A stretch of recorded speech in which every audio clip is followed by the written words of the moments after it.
Jesus, boa noite. Nós estamos aqui pelo Facebook.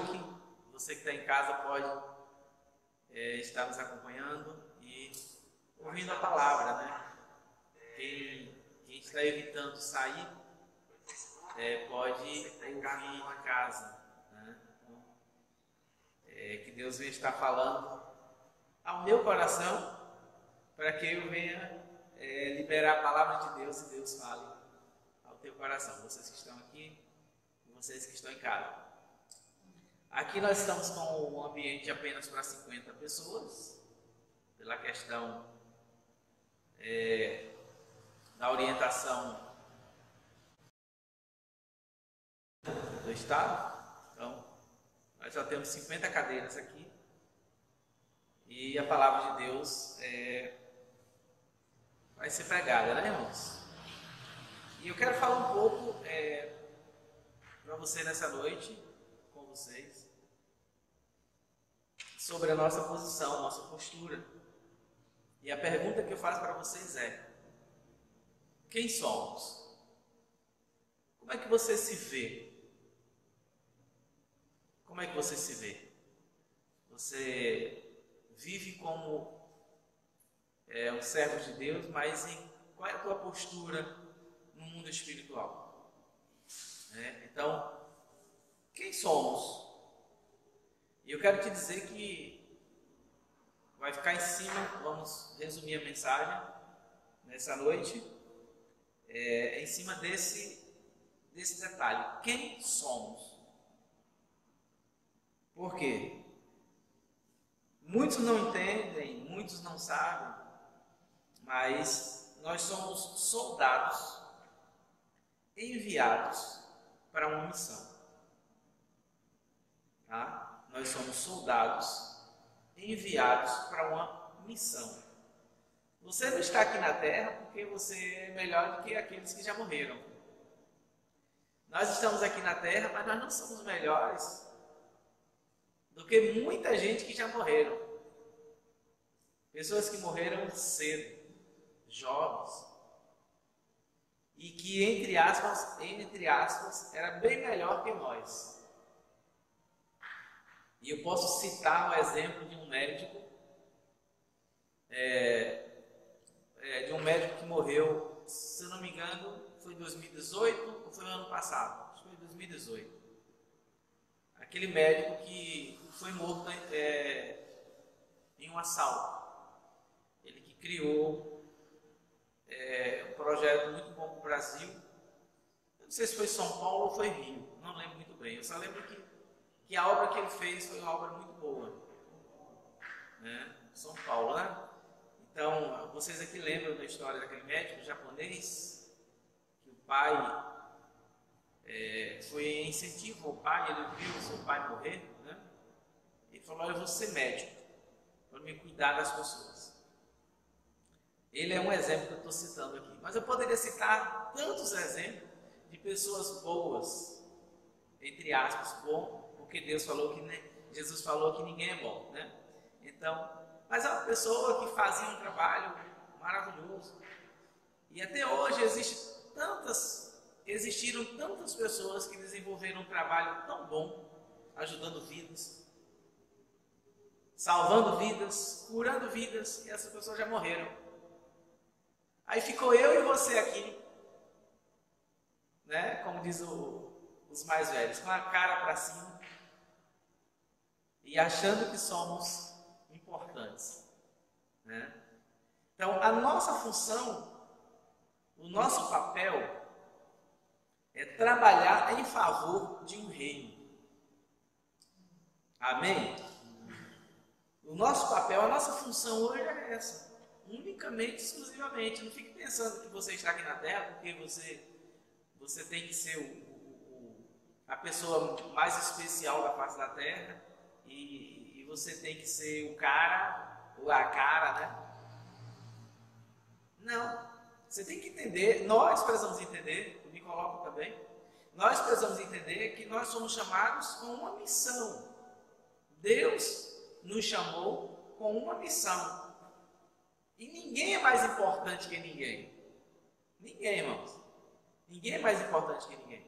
Então Deus ele nos deu uma tarefa muito importante. Se você ler a Bíblia de Gênesis a Apocalipse, você vai ver que todos os homens e mulheres que deixaram uma história na Bíblia, eles tiveram que lutar. Eles tiveram que guerrear. Eles tiveram que correr atrás do que eles queriam. Eles tiveram que lutar por uma conquista.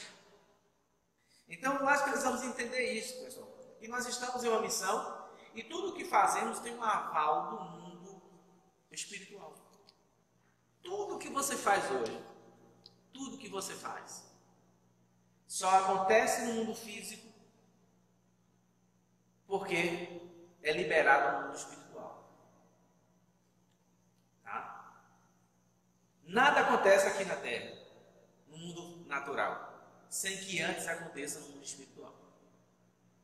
Tá? Então eu quero que você abra sua Bíblia comigo lá no livro, para vermos um exemplo aqui. No livro de Gênesis, né? No início, nós vemos que no capítulo 37, Deus nos fala de José, né? Deus nos mostra aqui um exemplo, né? Gênesis capítulo 37.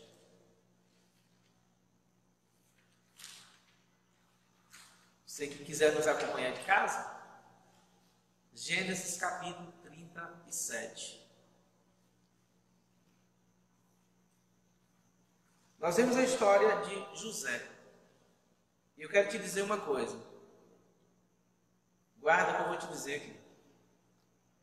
Deus te prepara hoje para a guerra de amanhã, para a batalha de amanhã. Deus te prepara hoje para a guerra de amanhã. Se nós não entendemos isso, sai ano e entra anos e nós estamos desligados, desapercebidos. Entende? Capítulo 37 de Gênesis diz: Jacó morava como estrangeiro na terra do seu pai, na terra de Canaã. E essas são as gerações de Jacó.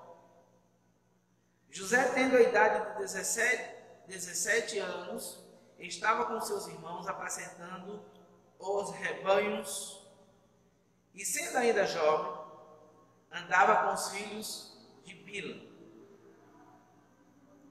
e com os filhos de Zilpa, a mulher de seu pai. José trazia ao seu pai más notícias a respeito deles, ou seja, a respeito dos seus irmãos. José era o informante do seu pai. Nada, os filhos mais velhos não gostam disso, né, irmãos? Que os mais novos entreguem, né? E Ismael amava mais a José do que a todos os seus filhos, porque era um filho da sua velhice, e ele lhe fez uma túnica longa. Olha para mim. É uma história que todos nós conhecemos. E falando de José, é muito interessante porque o que ninguém esperava é que José estava sendo preparado por Deus. Deus estava mostrando para ele o que ele seria. Nos dias de hoje nós vemos pessoas assim, né? Pessoas que ouvem Deus, mas não entendem o que Deus está falando. Pensa que entende o que Deus está falando, mas não entende o que Deus está falando. Sabe? Isso acontece muito, irmãos. A gente precisa ter muito cuidado. José entendia isso? Não. José não entendia isso. Nós vemos uma outra pessoa que passou por isso também, que foi Samuel. Tá? Lá primeiro livro do próprio Samuel. Nós vemos que Samuel passou por isso. E ele ouviu a voz de Deus, mas ele não soube discernir. Hoje em dia nós temos visto muitas pessoas sem saber discernir a voz de Deus. Quando alguém é criança, até que nós aceitamos. Mas quando alguém já é adulto, que não sabe ouvir a voz de Deus, aí já é inaceitável. Tá? Já é inaceitável. E José nos mostra isso. O pai de José, ele discerniu o chamado do filho? Não. Jacó não discerniu o chamado do filho. Versículo 5. José teve um sonho e ele o contou aos seus irmãos. Assim eles odiaram mais ainda. Ele disse: houve um sonho que tive. Nós estávamos atando feixes no meio do campo, e eis que o meu feixe se levantava e ficava em pé, e os vossos feixes o rodearam e se curvaram ao meu feixe. Ou seja, ele estava dizendo: olha, eu tive uma visão, palavras claras, tá? Eu tive uma visão que todos vocês se curvavam perante mim. Ele era o filho caçula, ele era o filho mais novo. Todos vocês vão se curvar diante de mim. Eles falaram: você está louco? Eu creio que eles falaram assim: você está louco? Porque dentro da cultura judaica, e até na cultura brasileira, o filho mais velho, ele é muito respeitado, né? Então, na cultura judaica não é diferente. O filho mais velho, primogênito, era muito respeitado. Então isso aqui era inaceitável. Esse sonho aqui, loucura. Só que era verdade. Era Deus mostrando para José quem ele seria no futuro. Existem pessoas hoje que elas não querem ser ensinadas. Elas não querem ser ensinadas, elas não querem ser orientadas, porque elas são crianças, mas elas se acham adultas. E aí eu vou lá para o livro do profeta Samuel, quando conta a história dele. Quando ele ouviu alguém dizer o quê? Samuel. Que ele acordou, que ele levantou, né? Procurou. Mas na segunda vez ele achou muito estranho. O que foi que ele fez? Ele foi procurar o profeta Eli. E a Bíblia diz que Eli, que era o profeta, percebeu. Mas Samuel não percebeu, não discerniu quem estava chamando. Ou seja, Samuel não entendeu que era Deus que estava chamando ele. Porque ele era criança, pessoal. Ele era novo na fé. Então ele não tinha discernimento. Deus ainda não estava falando com ele. Ele ainda era um bebê na fé. Ele ainda era um bebê em conhecimento. Nós temos vivido um tempo que pessoas, elas se convertem hoje e a semana que vem elas já estão vivendo como profetas. Eu estou exagerando, tá? Mas vocês estão entendendo. Ou seja, são bebês se comportando como adultos. E não é assim. Nós temos que respeitar a hierarquia. E se tem alguém que tem mais conhecimento que nós temos que se, entre aspas, se dobrar. E entender que alguém tem mais conhecimento que nós, que alguém tem mais experiência que nós, que alguém já viveu um relacionamento mais profundo com Deus, Nós temos que entender isso. E biblicamente a gente vê isso, pessoal. A gente também vê isso.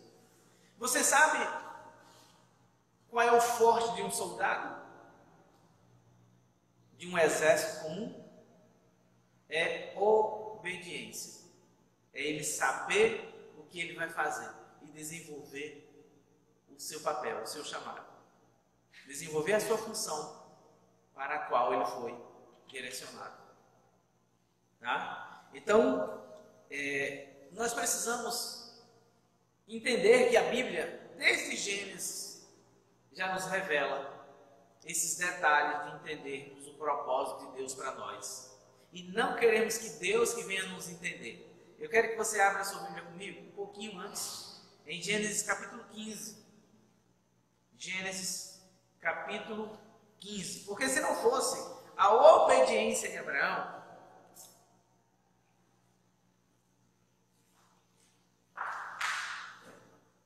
teria sentido,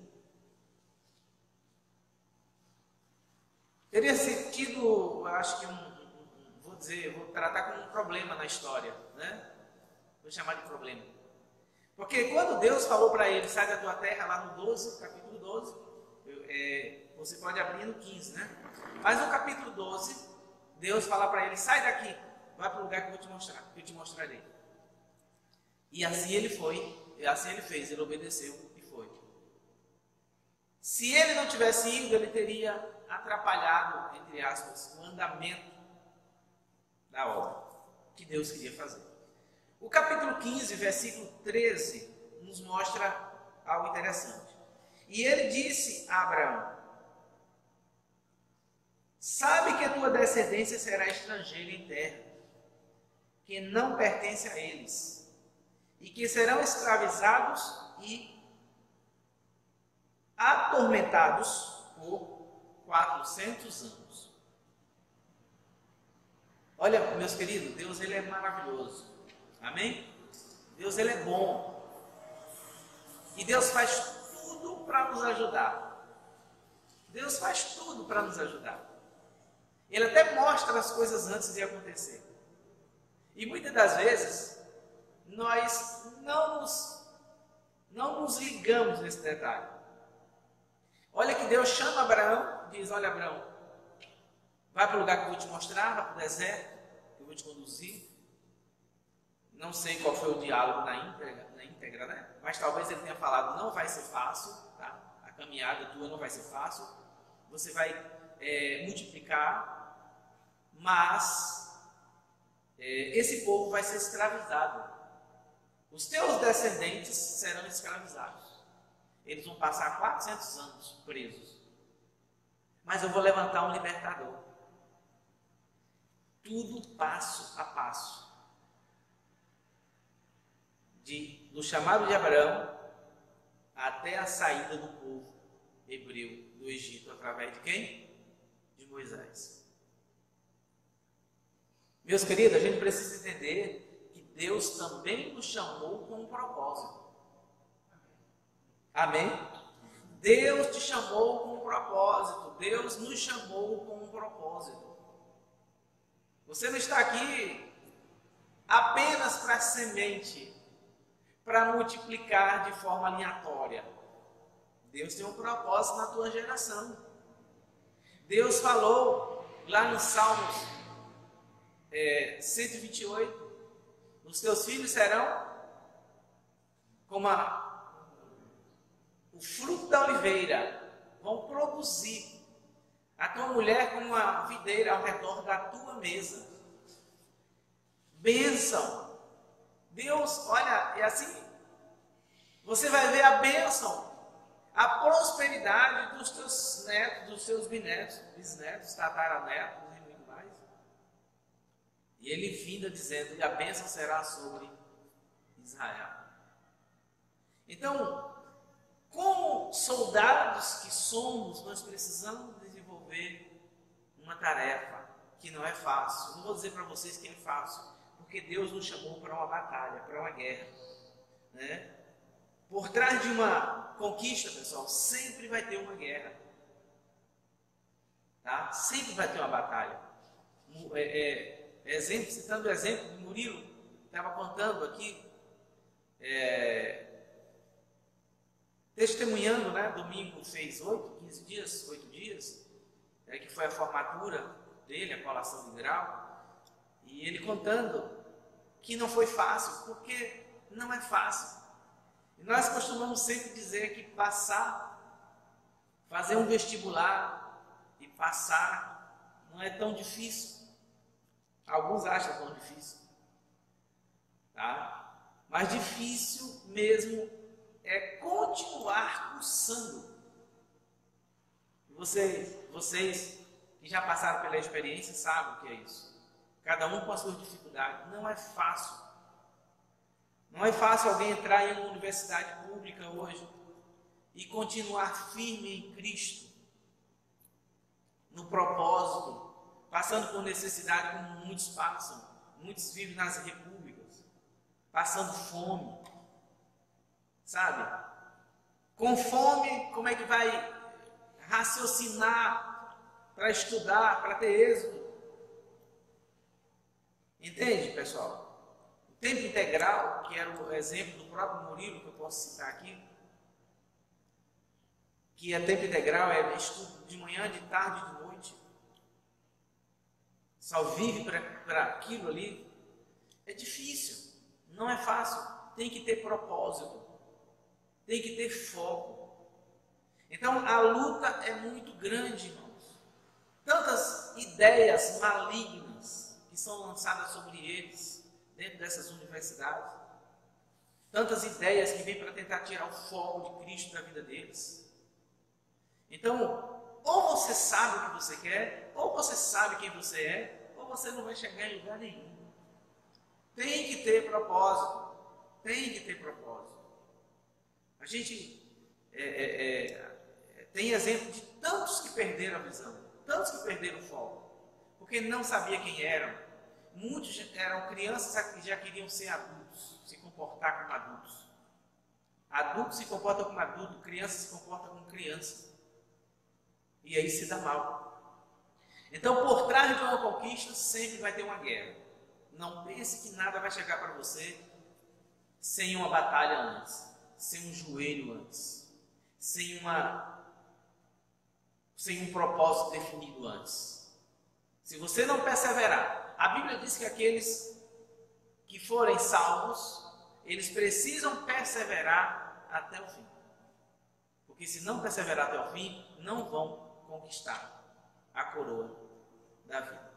Tá? Então, você pode abrir a sua Bíblia comigo em Mateus, o Evangelho segundo Mateus, no capítulo 10. Nos mostra algo interessante. E não pense que alguém vai chegar em algum lugar sem guerra, tá? Não pense que é assim, porque não é assim. Ninguém chega em algum lugar sem batalha, sem guerra. Capítulo 10. Esse capítulo 10 ele é interessante, porque aqui tem a convocação dos discípulos. Aqui tem a separação, vou dizer assim, dos discípulos. O versículo 2, ele escolhe os 12 guerreiros. Evangelho segundo Mateus, capítulo 10. No versículo 2, ele escolhe os seus 12 líderes, os seus 12 discípulos, os seus 12 soldados, que ele estaria preparando-os para darem continuidade à obra. E é bem interessante esse capítulo. E o que me chama a atenção é o versículo 34. O versículo 34 diz assim: não penseis que vim trazer paz à terra. Não vim trazer paz, mas espada. Guerra. Ele quis dizer, ele estava ensinando os seus discípulos. Esse versículo aqui diz respeito ao que os seus discípulos estariam ou iriam enfrentar. na vida. Ele estava alertando os seus discípulos. Porque ele enviou. O versículo 26, você pode ver que Jesus, ele enviou. Portanto, o versículo 26. Portanto, não os temais. Nada há encoberto que não venha a ser revelado, nem escondido que não venha a ser conhecido. O que vos digo as Escrituras, dizei em luz. E o que vos é dito aos ouvidos, proclamai-o de cima dos telhados. Não temai os que matam o corpo e não podem matar a alma. Temei antes aquele que pode fazer perecer no inferno a alma e o corpo. Então isso aqui está falando de uma guerra fora e uma guerra pessoal. Tá? Ele estava preparando os seus discípulos aqui, para que eles não ficassem com medo. É algo que eu vou falar para você nessa noite. Não tenha medo, não se assuste. Estamos vivendo esse momento aí de colocados, desesperados, porque como eu falei já há alguns dias, que isso não é novidade. Está lá no Evangelho segundo Lucas, capítulo 21, no versículo 11. Jesus já falava que ia acontecer epidemias nos últimos tempos. Tá? Então, não é novidade o que nós estamos vivendo no Brasil e no mundo. Tá? Então, não fiquem espantados. Não fiquem espantados com isso. Tá? Tenha precaução. Tem o cuidado que precisamos ter, que é o exemplo das cadeiras aqui bem afastadas, apenas o álcool para darmos a higiene, o cuidado, a distância com o outro, não pegar na mão, não abraçar. Tem todo esse cuidado. Mas a nossa confiança não está em apenas lavar as mãos. Nossa confiança está em Deus, até porque o vírus pega no ar. Tá? Ele pega no ar. Então, se alguém conversa a 1 metro, a saliva voar, pegar no outro, já contaminou.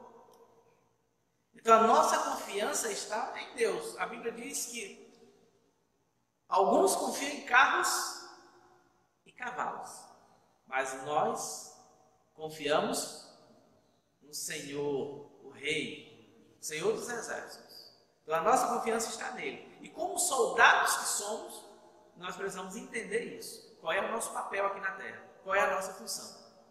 Quem tem medo de morrer deve estar morrendo de medo de morrer.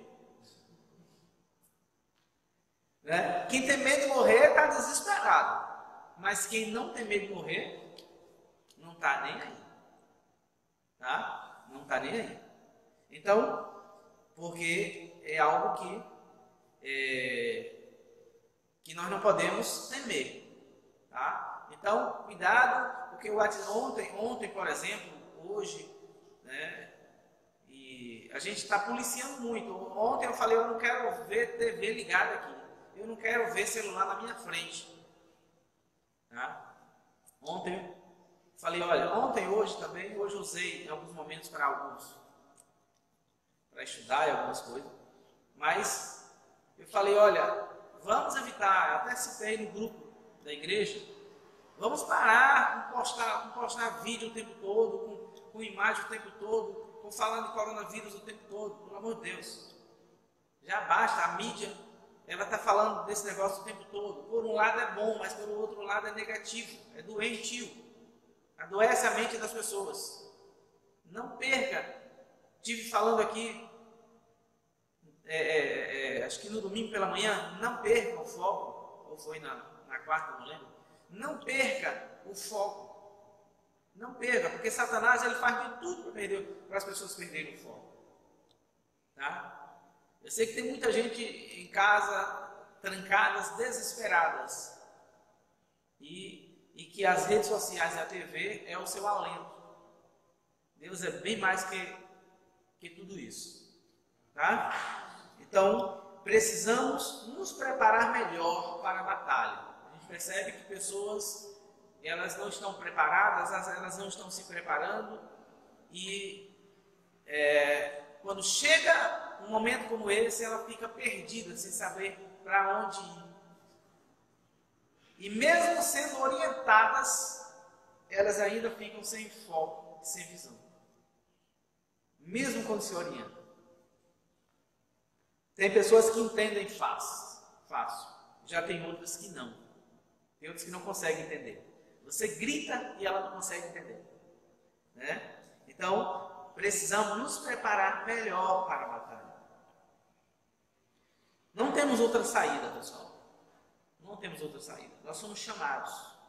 Eu queria que você abrisse a sua Bíblia comigo no livro dos Juízes, que é depois de Josué, né? Do livro do profeta Josué. Juízes, no capítulo 7. Nós não temos outra saída. Não temos outra saída. Ou lutamos, ou sejamos deixados para trás. É assim. Ou lutamos, ou sejamos deixados para trás. E é isso que esse capítulo mostra.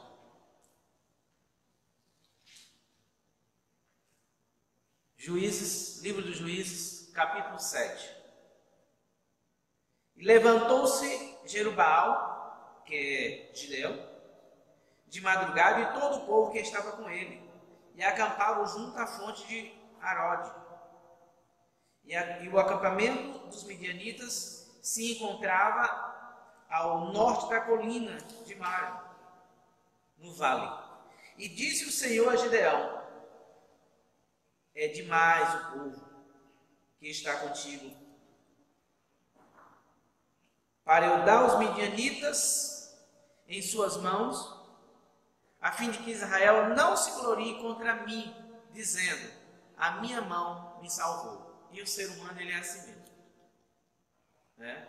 Deus dá um montão para ele, aí ele diz: aqui foi eu que dei, aqui foi eu que consegui, aqui foram os meus esforços, aqui foi o meu suor. O homem, ele é assim. O ser humano, ele é assim. Né? E aí Deus falou: tem gente demais, Gideão. Tem gente demais. Vamos diminuir esse povo. Agora, proclame nos ouvidos do povo, dizendo: quem teme e é medroso, volte e se vá. Quem teme e é medroso, volte e se vá, logo do monte de Gileade. Ou seja, tchau, está com medo? Você é medroso? Vai embora, aqui não é lugar para medroso. Então voltaram do povo 22.000, e 10.000 ficaram. Vocês também já conhecem essa história. Tem 32.000 homens. Deus fala: olha, veja aí quem são os medrosos, quem está com medo. Veja aí quem está temendo, quem está em cima do muro. Faz a revista, passa a revista. Não leva esse povo todo, não. Lembra que ele falou assim: olha, se levar todo esse povo, você vai ganhar a batalha, mas não é pela quantidade. Então, esses medrosos, esses despreparados, eles vão se exaltar, eles vão dizer que foram eles que ganharam. Olha, vencemos. Nós vencemos. Não era apenas... Claro que Deus citou a quantidade, pessoal. Deus, ele citou a quantidade aqui. Tem gente demais. Tem gente demais. Precisamos diminuir. Mas não se resume só nisso. Tinha gente demais e despreparadas. Pessoas despreparadas. Isso que é um dos grandes problemas. Entende? Entenderam? E sei que você vai concordar comigo, porque é o que está aqui escrito. Tá? É o que está escrito aqui.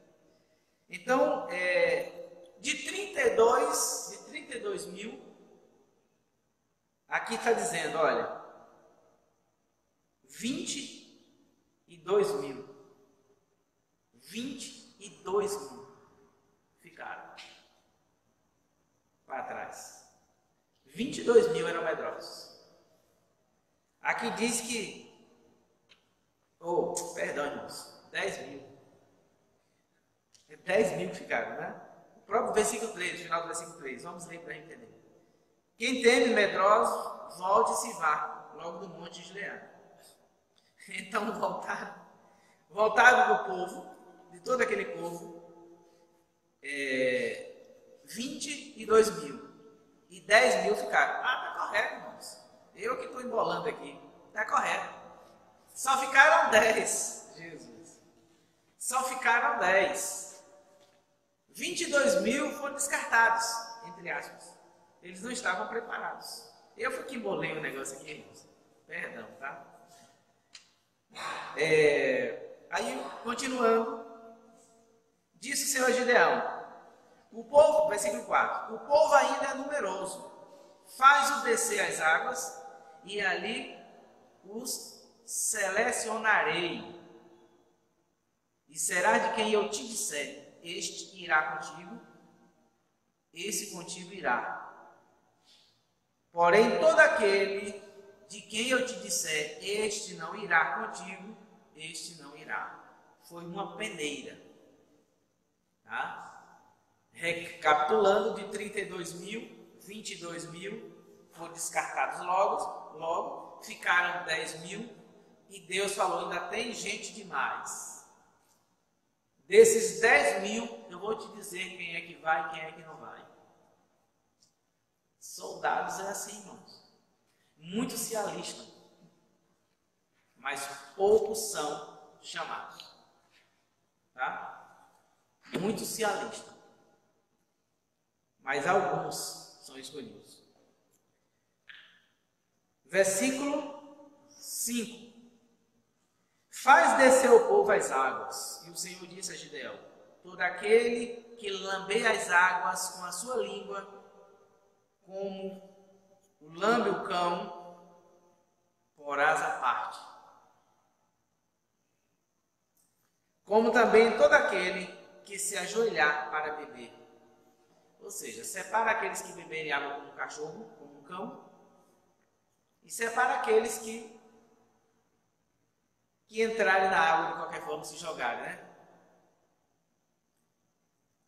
Em vez de beber água, se jogar. Para refrescar, tem alguma coisa errada nisso? Tem alguma coisa errada nisso? Tem gente que quer beber água e entra logo até o pescoço, bebe água logo ali. Mas tem gente que não, nem entra na água. Chega assim do lado, né? Já fiz muito isso, viu? Já fiz muito isso. Já bebi muita água assim. Estratégia de Deus. E para resumir, versículo 7.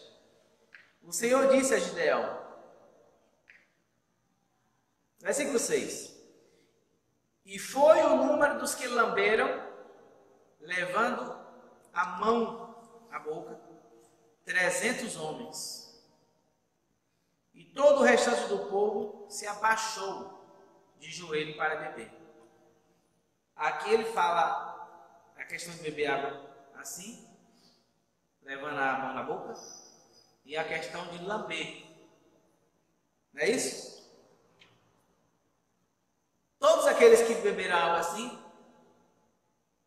e que beberam água assim lambendo, foram separados. Aqueles que se jogaram dentro da água, ele separou também. Versículo 7. O Senhor disse a Gideão. 6. Não, versículo 7. E o Senhor disse a Gideão, com os 300 homens que lamberam as águas, eu vos livrarei e entregarei os midianitas em tuas mãos. E que a outra gente vá, cada um para sua casa.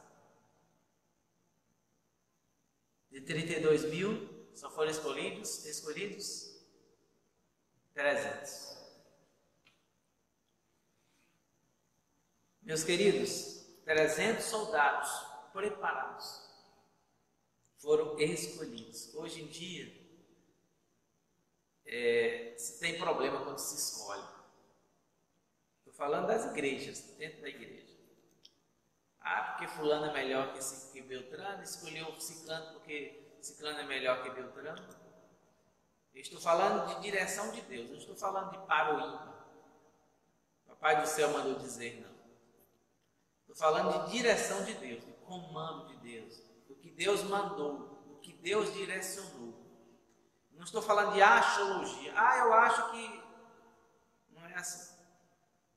Hoje a gente vê muito isso. Isso é um problema. Então, como soldado que somos, nós precisamos entender a obra que está diante de nós. Nós precisamos entender a função que temos no reino. Não é na igreja, não, é no reino. No reino de Deus. Porque a gente percebe que algumas pessoas elas confundem o trabalho do reino com o trabalho da igreja. E nem todos que fazem alguma coisa na igreja é alguma coisa no reino. Não é. Servir a Deus não resume em fazer alguma coisa dentro de um templo, não. Religioso, não. Servir a Deus não é isso.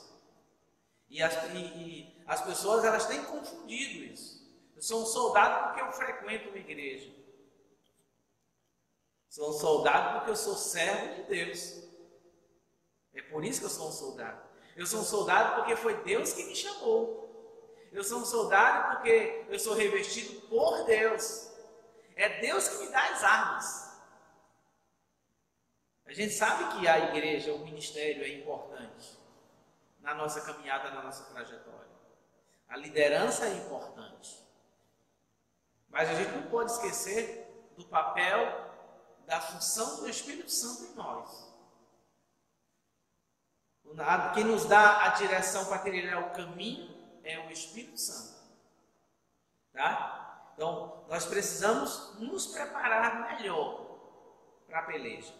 Tá? E por último, vou ler dois capítulos, dois versículos, ou dois livros, né? Em dois livros, que é o Evangelho segundo João, tá? Depois de Lucas, depois do Evangelho de Lucas, né? Capítulo 15, versículo 16.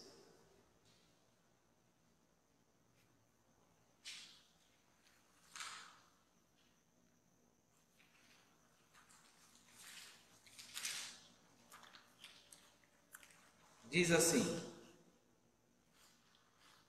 não foste vós que me escolhestes, mas eu vos escolhi, e vos designei para que irdes e produzirdes fruto, e o vosso fruto permaneça, a fim de que o Pai vos conceda tudo o que pedirdes em meu nome. Vou ler novamente o Evangelho de João, segundo João, capítulo 15, no versículo 16. Não foste vós que me escolheste, mas eu vos escolhi e vos designei para irdes e produzirdes fruto, e o vosso fruto permaneça, a fim de que o Pai vos conceda tudo o que pedirdes em meu nome. Não deixa de ser, um alerta de Deus para as pessoas. Produza, vá, olha, eu te chamei para produzir, para que Deus te ouça, para que você seja respondido. É bem claro esse versículo, pessoal, muito claro. Deus, ele revela alguns mistérios, mas para algumas pessoas. Mas, no geral, ele deixa muito claro qual é o propósito dele contigo, qual é o projeto dele contigo, qual é o projeto dele com a sua noiva, com a sua igreja, com os seus soldados. Ele deixa muito claro isso. E agora vai comigo lá para nós encerrarmos, na carta de Paulo aos Efésios, no capítulo 1, nos mostra algo assim interessante. Aos Efésios capítulo 1, versículo 3 e versículo 4. Bendito seja o Deus e Pai do nosso Senhor Jesus Cristo, o qual nos abençoou com todas as bênçãos espirituais nos lugares celestiais em Cristo. Como Ele nos escolheu nele, antes da fundação do mundo, para sermos santos, sem mancha, na presença dele em amor. Foi Deus que te escolheu. Foi Deus que me escolheu. Foi Deus que nos escolheu. Foi Deus que te chamou. Foi Deus que te resgatou. Com um propósito, com esse propósito. Ele chegou para os discípulos. Em Mateus capítulo 28, né, no Evangelho segundo Mateus 28, 18. Ide e fazei discípulos. Ide e fazei discípulos. Vão, multipliquem.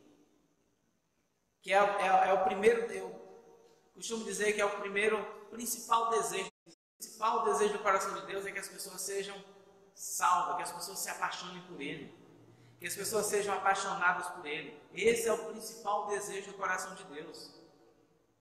É que as pessoas sejam apaixonadas por Ele. Tá? Então, quando nós observamos lá no livro Pentateuco, né, nos Números, quando Deus ele pediu para que Moisés enviasse os espias para espiar a terra. Olha qual era o propósito dele. Era fazer com que eles vissem a terra, observasse que a terra era boa, e assim foi. E eles, aqueles 12 homens, 12 soldados, tinha 10 covardes, tinha 10 medrosos no meio. Eles conseguiram ver o fruto da terra, eles conseguiram ver como a terra era tão boa. Isso eles conseguiram ver. Mas o diabo colocou um medo tão terrível neles, que eles viram que os inimigos eram maior do que a bondade da terra, do que os frutos da terra, e que eles não poderiam vencer. Você acha que eles não sabiam que foi Deus que mandou? Você acha que eles não sabiam que foi Deus que falou para Moisés enviá-los? Eles sabiam. Eles sabiam. Mas o diabo colocou um medo tão terrível neles que trancou a fé deles. E eles falaram, quando voltaram, para dar um relatório para Moisés, aqueles 10 homens tiveram a coragem de dizer, olha Moisés, a terra é boa. A terra é boa, olha o fruto da terra. Diz os historiadores, estudiosos, que um cacho de uva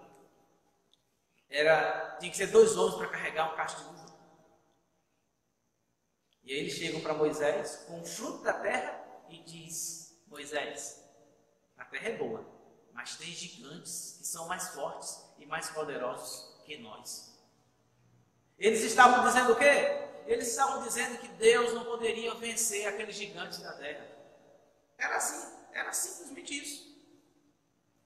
E aí Josué e Caleb, depois deles fazerem todo aquele arruaço, né, como diz o baiano, né? Arruaço é fofoca, é falatório em vão. E aí se levanta Josué e Caleb e diz, não, tem gigantes na terra, mas nós poderemos vencê-los. Mas aqueles 10 homens, eles se viram como formiga, como formiguinhas diante daqueles gigantes. Olha, meus queridos, não basta ser soldado, tem que ser treinado. Não basta ser soldado, tem que ser treinado. Porque se não for treinado,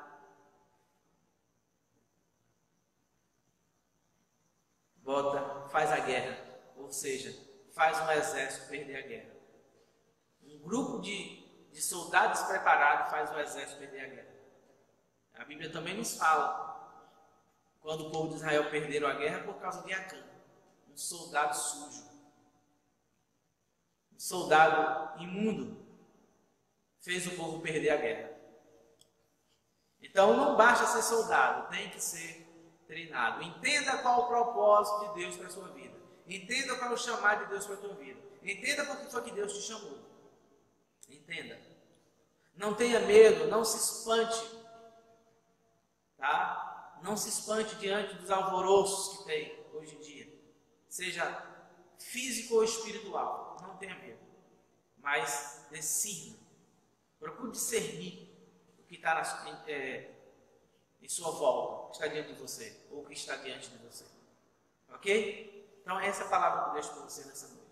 Medite nela, que Deus venha estar assim, fortalecendo nesses dias, porque o tempo é difícil, os dias são difíceis, como diz a palavra do Senhor. O apóstolo Paulo, alertando, mandou a carta para Timóteo, alertando, dizendo: olha, Timóteo, se liga, porque os últimos dias serão tempos difíceis e trabalhosos.